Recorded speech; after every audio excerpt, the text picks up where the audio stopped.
darlings, today we're going to talk about how to budget if you have a variable income. So I am self-employed and I am a writer and a narrator. All of that is all over the place as far as bringing in income. It's hard to plan a little bit. And even my partner, he works like 7 to 4, Monday through Friday, but it might vary. So even his is a little bit. And so I did Financial Peace University with Dave Ramsey. I mean, not really with Dave Ramsey, like he wasn't there, but it's his course. And I found that to be so helpful in how I look at money, but some of the things just did not resonate with me.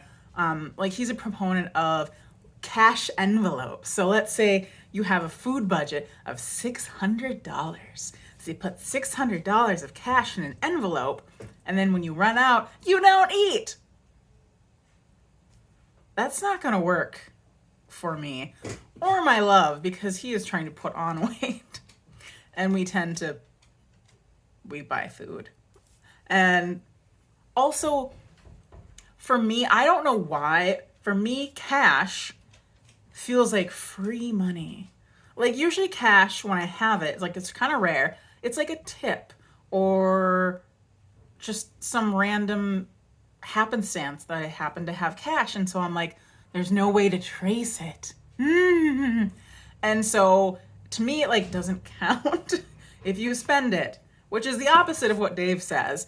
And for me, if I can track my money, if I can track it coming out of my checking account, then it's real money that's coming out. And he was saying that having a card, so you're like, here's my card, and you give it to him and you take it back, you're not giving them anything. But if you give them some cash, I don't have cash right now, but if you give them cash, you're not getting it back. And so psychologically, this is bad and cash is good as far as it comes to,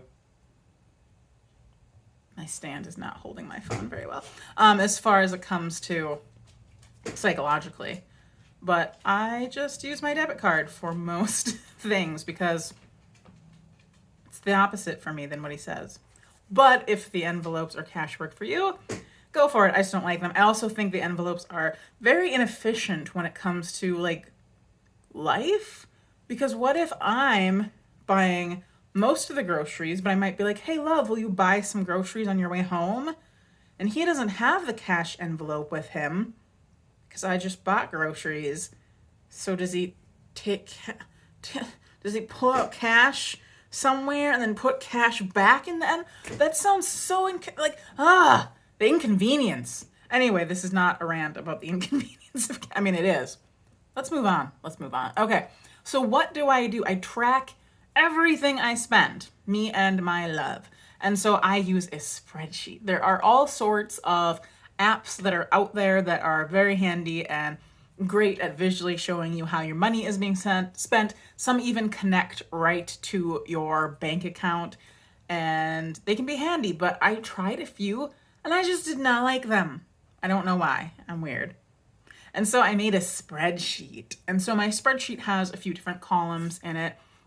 And so the first thing is all the money coming in. So every time I get paid or my love gets paid, I pop it in there. And at the top of the column, I have it add everything. So whatever like algorithm, like sum of this column, and I have it there. So I get to see how much money is coming in.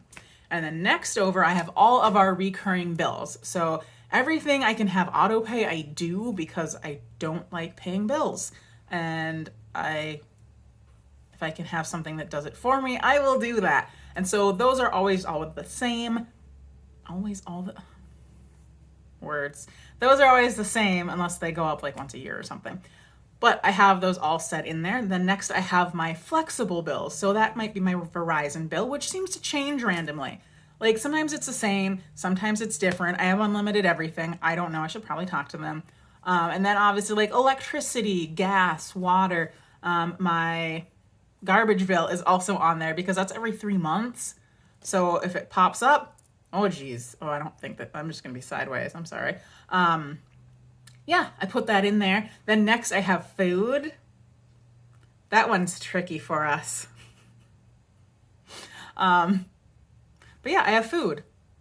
That's my next one. And then we have transportation And that we do gas, oil changes, anything that really has to do with our cars. And then we have like our household stuff. So that cat food, dog food, paper towels, toilet paper, dish soap, like all that, just kind of whatever. And then we have miscellaneous. So that's everything else. If there's birthday gifts, if there's a date night, if there's, I don't know, just all that stuff. And we have kind of these goals that we shoot for.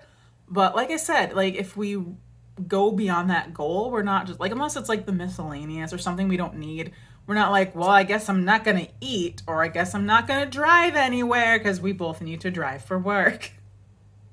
But anyway, so that's what I do. I have all of those. And then at the top of each column, like with the income, I have it sum everything up so that I know how much we're spending. So I can compare, like, okay, have we gotten close to our cap on this or not? And then on the very end, I compare total income with total expenses. And hopefully we will make more than we spend.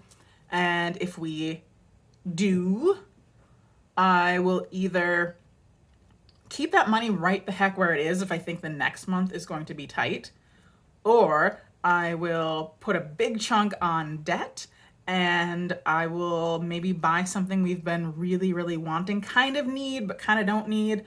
There are a few of those items where we're like, oh, it'd be sure nice to have this.